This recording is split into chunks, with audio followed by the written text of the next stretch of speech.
ዋና ዜናዎች የከተማዋ የበጎ ፍቃድ ስራዎች አቅመ ደካማ ቤቶችን በማደስ በይፋ ተጀምሯል። በሰሜን ወሎ ዞን የመርሳ ከተማ አስተዳደር የበጎ ፍቃድ አገልግሎት እቅድ አካል የሆነው የደም ልገሳ ስራ ማከናወኑን ከተማ አስተዳደሩ አስታውቋል። በመርሳ ከተማ አስተዳደር ታቅዶ በተግባር እየተመራ የሚገኘውን የኮሪደር ልማት እንቅስቃሴ ለከተማዋና አካባቢው ተአምራዊ ለውጥ እንደሚያመጣ የከተማዋ ነዋሪዎች ተናግረዋል። ጤና ይስጥልን፣ እንደምን ከረማችሁ። ይህ በመርሳ ኮሚኒኬሽን እየተዘጋጀ ወደ እናንተ የሚደርሰው ሰሞነኛ የዩቲዩብ ዝግጅት ነው። ቀደም ብለን ዋና ዜናዎችን በማስቃኘት ማቅረብ ጀምረናል። እስከ ዝግጅታችን ፍጻሜ አብራችሁን እንድትሆኑ እየጋበዙ በቆይታችን ሰሞነኛ የሆኑ አጫጭር ዜናዎችን ወደ እናንተ ይደርሳሉ። እንዲሁም በትንታኔ የምንመለከተው ርዕሰ ጉዳይ ይኖረናል። እኔ ማህሌት በለጠ ፕሮግራሞቹን እያቀረብኩ በምስልና ድምጽ ቅንብሩ ስቴፋኖስ ወርቁ እንዲሁም ፕሮግራሙን በማስተባበር ጥጋቡ አበበ አብረናችሁ ቆይታ እናደርጋለን። ወደ አጫጭር ዜናዎች አሉ።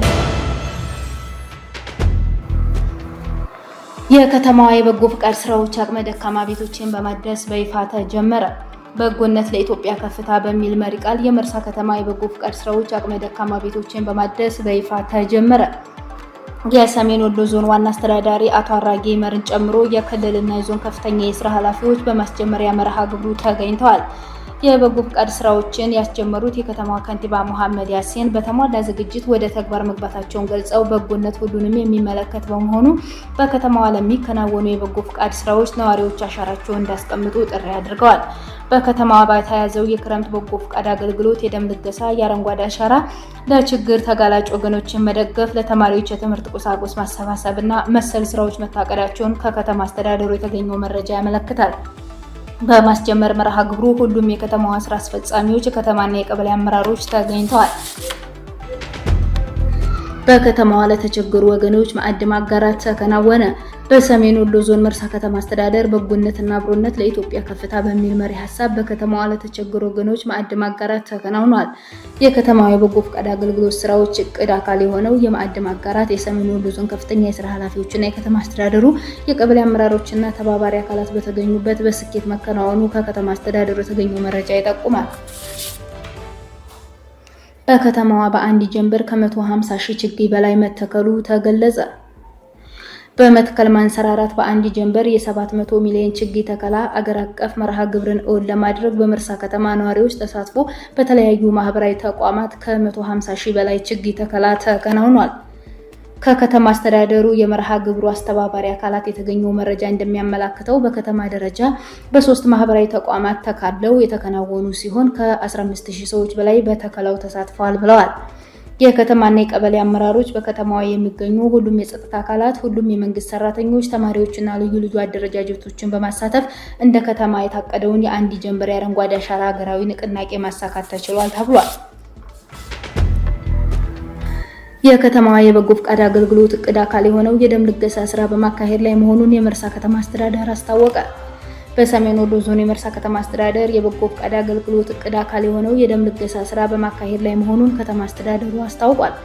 የመርሳ ከተማ አስተዳደር ወጣትና ስፖርት ባህል ቱሪዝም ጽሕፈት ቤት ኃላፊ አቶ አቡበከር ጉግሳ እንደገለጹት ደም ልገሳ የከተማዋ የበጎ ፍቃድ አገልግሎት እቅድ አካል መሆኑን አውስተው የከተማዋ አስተዳደሩና የቀበሌ አመራሮች፣ የመንግስት ሰራተኞች፣ የሴቶችና የወጣቶች አደረጃጀት በደም ልገሳው ተሳትፈዋል ብለዋል። ወደውና ፈቅደው ደም ሲለግሱ ያነጋገርናቸው በጎ አድራጊዎች የዜጎችን ደህንነትና የአገርን ሕልውና በማስከበር ትግል ውስጥ ላሉ ትውልዶች የሚፈጥርን የደም እጥረት ለመተካት ትንሹ ስጦታችን ነው ብለዋል። ደም ልገሳው ከሰሜን ወሎ ዞን ወልዲያ የደም ባንክ ጋር በመተባበር የተከናወነ ነው። በመቀጠል ደግሞ የመርሳ ኮሪደር ልማት አጫጭር ሰሞነኛ ዜናዎች ቀርባሉ።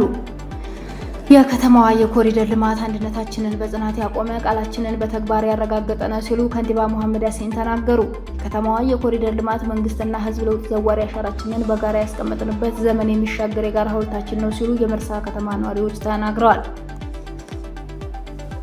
በሰሜን ወሎ ዞን በመርሳ ከተማ አስተዳደር መንግስትና ህዝብ ትብብር የተጀመረው የኮሪደር ልማት አንድነታችንን በጽናት ያቆመ፣ ቃላችንን በተግባር ያረጋገጠ ነው ሲሉ ከንቲባ መሐመድ ያሲን ተናገሩ። እንደ ከንቲባ መሐመድ ያሲን ገለጻ አመራሩና መንግስት ሰራተኛው የወር ደመወዙን በመለገስ ባለሀብቶች፣ ነጋዴዎችና በተለያዩ አካባቢዎች የሚኖሩ የከተማው ተወላጆችና ወዳጆች ገንዘብ በመስጠት ልማቱን ለማፋጠን አበርክቶ ላይ ናቸው ብለዋል። ያለ እረፍት እየተሰራ የሚገኘው የከተማው የኮሪደር ልማት ሲጠናቀቅ ከተማዋን ለነዋሪዎቿ ምቹና ማራኪ ከማድረግ ባሻገር የከተማዋን የንግድ እንቅስቃሴ፣ የቱሪዝም፣ የኢንቨስትመንትና የስራ ዕድል ፍሰት የሚያሳድግ መሆኑን አቶ መሐመድ ተናግረዋል። ልማቱ ከፍተኛ ወጪ እንደሚጠይቅ የገለጹት አቶ መሐመድ ሁሉም አካል አስተዋጽኦን በማስቀጠል ታሪካዊ አሻራውን እንዲያስቀምጥ ጥሪ አቅርበዋል። በሰሜን ወሎ ዞን በመርሳ ከተማ አስተዳደር ታቅዶ በተግባር እየተመራ የሚገኘው የኮሪደር ልማት እንቅስቃሴ ለከተማዋና አካባቢው ተአምራዊ ለውጥ እንደሚያመጣ የከተማዋ ነዋሪዎች ተናግረዋል። መነሻውን ሸል መዳረሻውን መርሳ ውሃ ድልድይ አድርጎ 4.36 ኪሎ ሜትር ዋናውን አስፋልት የሚሸፍነውና በ4 ተቋራጮች በመገንባት ላይ የሚገኘው የመርሳ ኮሪደር ልማት በመፋጠን ላይ ነው። ለነዋሪዎቹ ገለጻ የኮሪደር ልማቱ ተስፋ የሰነቅንበት ምቹ ከተሜነትን እንደሚፈጥር ተስፋ የጣልንበት መንግስት ልማትን አቅዶ በተግባር የመፈጸም ብቃቱን ያሳየበት ነው ብለዋል። በልማቱ የተፋሰስ ስራዎች የመገባደድ ምዕራፍ ላይ ሲሆኑ የውሃ፣ የመብራትና የቴሌ መስመሮችን የማንሳት የማሻሻልና የመቀየር ተጓዳኝ ልማቶች በተቋማቱ ስራ አስኪያጆችና የቴክኒክ ባለሙያዎች በተሟላ ዝግጅት መከናወን ላይ ናቸው። ከተማዋ የኮሪደር ልማት ከፈጠረው ከባቢያዊ የጋራ መግባባት በተጨማሪ በሺዎች ለሚቆጠሩ ስራ ወዳድና ለፍቶ አዳሪ ዜጎች ጊዜያዊ የስራ ዕድል ፈጥሯል። የኮሪደር ልማቱ በፍጥነትና በጥራት እንዲፈጸም የከተማ አስተዳደሩ ስራ አስፈጻሚዎች፣ አመራሮችና የዘርፉ ኮሚቴዎች በየዕለቱ ተገቢውን ክትትል በማድረግና ያጋጠሙ ችግሮችን እየገመገሙ በመፍታት እየተመራ መሆኑን ከከተማ አስተዳደሩ የተገኘው መረጃ ያመለክታል። ተከታታዮቻችን በቀጣይ ደግሞ በዝርዝር የምናስቃኛችሁ ሰሞነኛ ጉዳይ ወደ መርሳ ፖሊስ ጣቢያ ያመራናል። ሕፃን ልጇን ወልዳ ሽንት ቤት ውስጥ በመጣል የገደለችውን ተጠርጣሪ በቁጥጥር ስር መዋሉን የመርሳ ከተማ አስተዳደር ፖሊስ ጽሕፈት ቤት አስታወቀ። ከህብረተሰቡ በደረሰው ጥቆማ መርሳ ከተማ 01 ቀበሌ ልዩ ስሙ ሚካኤል አካባቢ ሕፃን ልጇን ወልዳ ሽንት ቤት ውስጥ በመጣል የገደለችውን ተጠርጣሪ በቁጥጥር ስር መዋሉን የመርሳ ከተማ አስተዳደር ፖሊስ ጽሕፈት ቤት አስታውቋል። በመርሳ ከተማ አስተዳደር ፖሊስ ጽሕፈት ቤት የወንጀል ምርመራ ክፍል ኃላፊ ረዳት ኢንስፔክተር አንዱዓለም ተፈሪ እንደገለጹት ተጠርጣሪዋ የ23 ዓመት ወጣት መቅደስ ከአላይ ወልደ ጊዮርጊስ ስትባል ነዋሪነቷ መርሳ ከተማ 01 ቀበሌ ልዩ ስሙ ሚካኤል አካባቢ ሲሆን ሐምሌ 29 2017 ዓ.ም ከሌሊቱ 10 ሰዓት የወለደችውን የአብራኳን ክፋይ ወንድ ልጇን ከወላጅ እናቷ ጋር ከሚኖሩበት የመገልገያ ሽንት ቤት ውስጥ እንደጣለችውና ከህብረተሰቡ ጥቆማ እንደተሰጠው ተገልጿል። ረዳት ኢንስፔክተር አንዱዓለም ተፈሪ ይባላለሁ። የመርሳ ከተማ የወንጀል ምርመራ ክፍል ኃላፊ ነኝ። እንግዲህ ዛሬ በቀን 3/12/2017 ዓ.ም መርሳ ከተማ 01 ቀበሌ ሚካኤል አካባቢ እየተባለ የሚጠራው ሰፈር በህብረተሰቡ ጥቆማ አንድ ህፃን ልጅ ተወልዶ ተጥሎ ሽንት ቤት አካባቢ ተጥሎ ተገኝቷል በሚል ህብረተሰቡ ጥቆማ ሰጠን። ረዳት ኢንስፔክተር አንዱዓለም አክለውም የህብረተሰቡን ጥቆማ ተከትሎ መርማሪ ፖሊስና ተባባሪ አካላትን ስምሪት ተሰጥቷቸው ከቦታው በመገኘት የህፃኑን አስከሬን በአራተኛ ቀኑ ቅዳሜ ረፋድ ላይ በህብረተሰቡ ትብብር ከተጣለበት ሽንት ቤት ተገኝቶ እንዲወጣ መደረጉን ተናግረዋል። ያን የህብረተሰቡን ጥቆማ መሰረት በማድረግ ከቦታው መርማሪ በመላክ እንዲሁም ከኛ ክፍል ከጽሕፈት ቤቱ የሴቶችና ህፃናት ክፍል ኃላፊዋን አብሮ መርማሪ ጋር በመላክ እና ከሌሎች ከሚመለከታቸው አካላት ጋር ከቦታው ድረስ ተሄዶ ምርመራ የተጀመረበት አግባብ አለ። ህፃኑም ከተጣለበት ህዝብ ግለሰቦቹ ወንጀል አድራጊዎቹ ከሚጠቀሙበት ሽንት ቤት እንደጣሉት ነው የሚያመለክተው። በዚህ ምክንያት አንስተን ህፃኑን እዚሁ ቅዱስ ሚካኤል ቤተክርስቲያን መርሳ እንዲቀበር የተደረገበት ሁኔታ ነው ያለው። እንግዲህ ወንጀሉ አፈጻጸም የሚያመላክተው ወንጀል ፈጻሚዋ መቅደስ ከአላይ ገብረ ጊዮርጊስ ትባላለች። የ23 ዓመት ልጅ ነች። 9 ወር ሞልቶታል ጽንሱ። ከ9 ወር ከሞላው በኋላ ያው ልጁን ከወለደች በኋላ የወለደችው ሐምሌ 29 ቀን 2017 ሌሊት 10 ሰዓት ላይ ነው የወለደችው። እዛው ሽንት ቤት ላይ ከወለደች በኋላ ሽንት ቤት ላይ የጣለችበት ሁኔታ ነው ያለው እንዳይታወቅባት። በዚህም ያው እናቷ ጋር የምትኖረው እናቷም ይሄንን ጉዳይ ልታቅ ትችላለች በሚል ገና ምርመራ ጀምረን እናቲቱን በቁጥጥር ስር አውለናል። የልጁን እናትም የእሷንም እናት ጭምር ሁለቱም ግለሰቦች በቁጥጥር ስር የዋልንበት ሁኔታ አለ።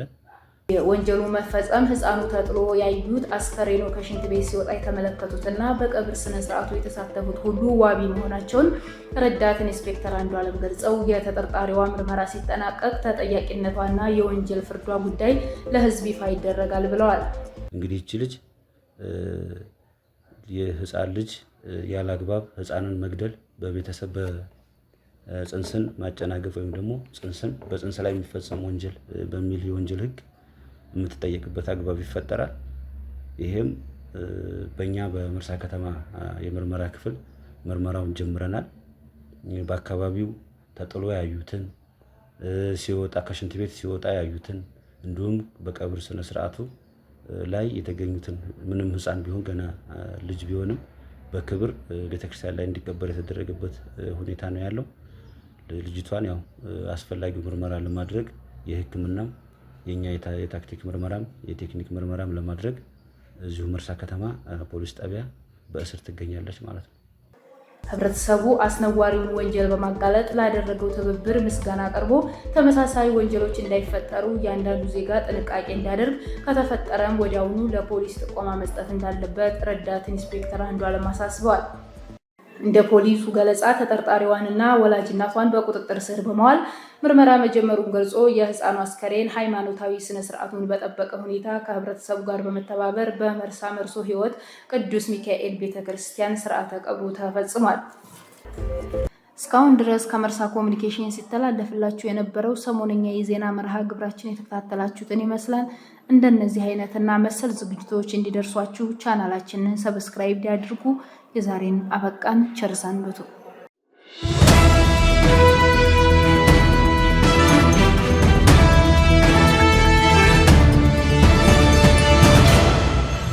ዋና